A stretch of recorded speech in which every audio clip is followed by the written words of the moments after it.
मतलब होता है कोई भी सेंटेंस जो हमारे रूटीन को इंडिकेट करता है, जो काम हम सुबह से लेकर रात तक हम या कोई भी करते हैं, ठीक है, वो कौन सा होता है?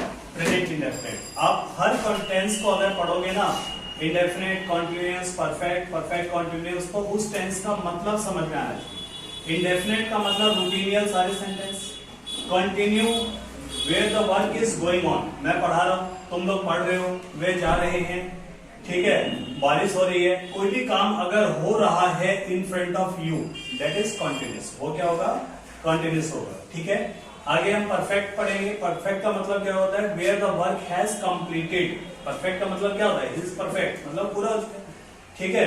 Where the work has completed, वो कौन सा होगा? परफेक्ट होगा। जैसे वे चले गए, मैंने खाना खा लिया है, ठीक है, उसने मुझे पैसे दे दिए हैं, मैंने तुम्हें ये समझा दिया है, वो कौन सा होगा? परफेक्ट होगा। इसी तरह से अब हम इंडेफिनिट पढ़ेंगे। इंडेफिनिट का मतलब जो हमारे रूटीन के सेंटेंस हैं। पहचान क्या होती है? वाक्य के अंत में क्या आता है?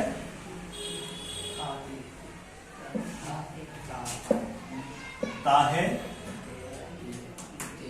ते है, ती है, ठीक है, जो काम होता है। ये इसका रूल डिपेंड करता है हमारे सब्जेक्ट्स के ऊपर। अगर मान लो हमारा सब्जेक्ट है आई, वी, यू, दे और plural noun more than one, ठीक है, तो उसका अलग रूल होगा।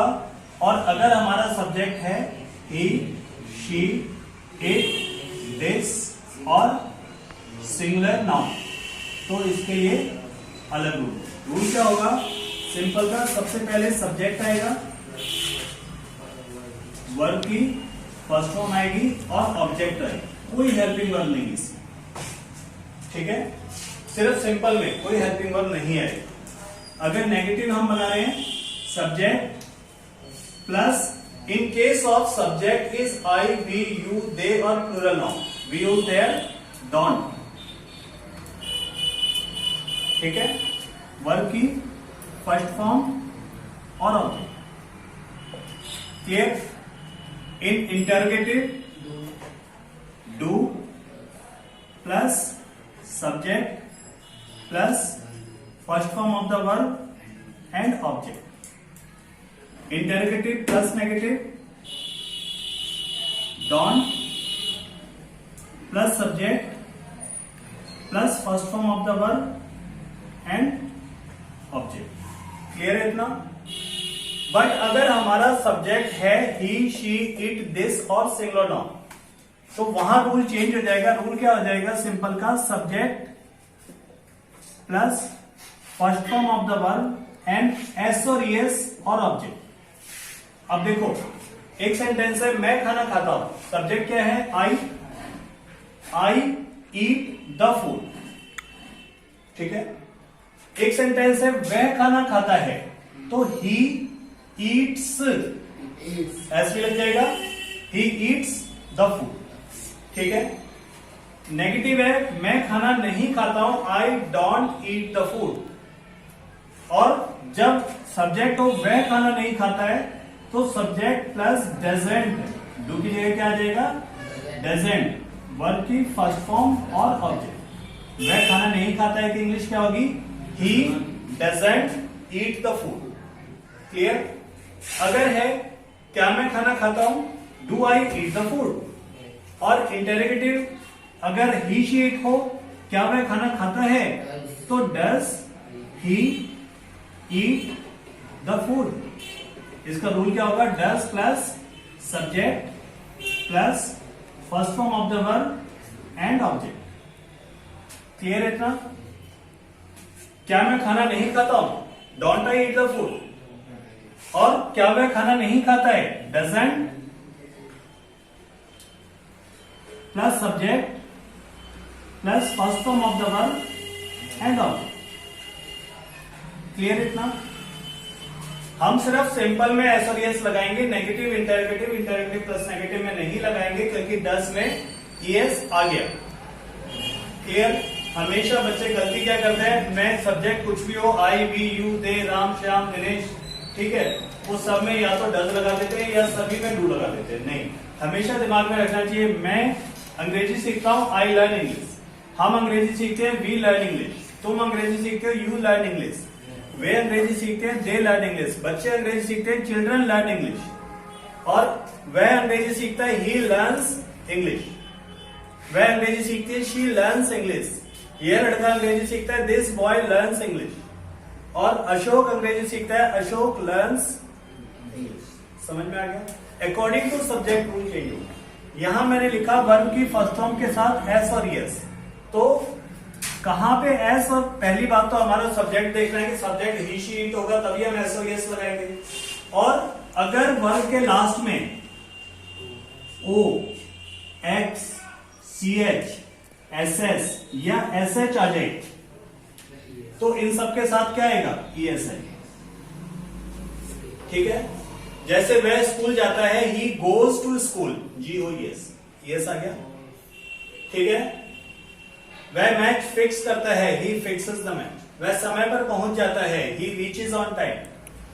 ठीक है? वह यहां से रोज गुजरता है, he passes from here every day. ठीक है? और वह धकेलता है, ही पुशेस। क्लियर? यहां तक समझ में आ गया? बाकी जितने भी एंडिंग्स होते हैं उन सब के साथ क्या आएगा? समझ में आ गया? पहचान क्या है? आप कैसे, अगर मान लो ये तो था हिंदी से इंग्लिश में ट्रांसलेट करने की, ठीक है, लेकिन अगर इंग्लिश टू इंग्लिश पहचानना है किसी सेंटेंस को कि ये इंडेफिनिट है, कॉन्टिन्यूस है, या परफेक्ट है, या परफेक्ट कॉन्टिन्यूस है, तो उसके भी अपने कुछ स्टैंडर्ड रूल्स होते हैं। वो कौन कौन से हैं? कुछ वर्ड्स हैं जो सिर्फ प्रेजेंट इंडेफिनिट में आते हैं। कौन कौन से? Always, never, seldom, often, sometimes, every day, every week, या every month, once a day, twice a day, thrice a day, daily,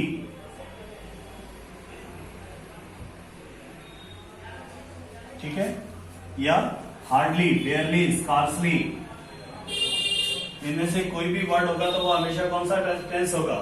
usually. वो हमेशा प्रेजेंट इंडेफिनिट टेंस होगा। ठीक है? ऑलवेज में कुछ सेंटेंस ऐसे होते हैं जो पास्ट में भी बन सकते हैं, बट बाकी सबके साथ she never comes late, he always comes here on time, barking dog seldom bite, we often do this work. ठीक है? He sometimes comes late. We take medicine every day, every week, once a day, twice a day, thrice a day, hardly. समझ में आ गया? इसी तरह से universal truth वाले जितने भी सेंटेंस होते हैं, यूनिवर्सल ट्रूथ का मतलब क्या होता है? जो सेंटेंस कभी नहीं बदलता। यूनिवर्सल ट्रूथ अगर आ जाए तो वो इवन इसी में नहीं, हम नरेशन वगैरह में भी जब चेंज करेंगे तो उसमें टेंस चेंज नहीं करेंगे, ये याद रखना। ठीक है? यूनिवर्सल ट्रूथ का मतलब होता है विच कैन नेवर चेंज। जैसे the sun rises in the east and sets in the west, Delhi stands on the bank of Yamuna. ये चीजें चेंज तो नहीं हो सकती ना, तो ये कौन से टेंस होंगे? Present indefinite tense. ठीक है? तीसरा, न्यूज हेडलाइंस। कभी भी आप लोग ना न्यूज़पेपर देखना, न्यूज़पेपर में जो हेडिंग्स होती है, ठीक है, वो ज्यादातर किस में होती है? प्रेजेंट इंडेफिनिट टेंस में होती है। क्यों? क्योंकि मान लो मैं कोई काम करता हूं और कल भी करूंगा, ठीक है, उसको तो आप न्यूज नहीं मान सकते ना।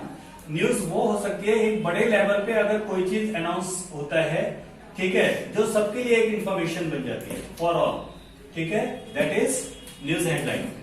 आपने मैच, भारत ने मैच जीत लिया, हिंदी के सेंटेंस के हिसाब से ये कौन सा टेंस है? परफेक्ट। बट जब उसकी इंग्लिश होती है तो क्या होता है? Here India wins the match. ठीक है? Prime minister plans to visit America next week. ठीक है? प्लान्स टू विजिट, उसमें भी कौन सा आएगा? Present indefinite. क्लियर है इतना? तो ये वर्ड्स हैं, ये इसको याद रखो, और कुछ रूल्स है मैं दे दूंगा उसको। ठीक है? इंडेफिनिट क्लियर हो गया?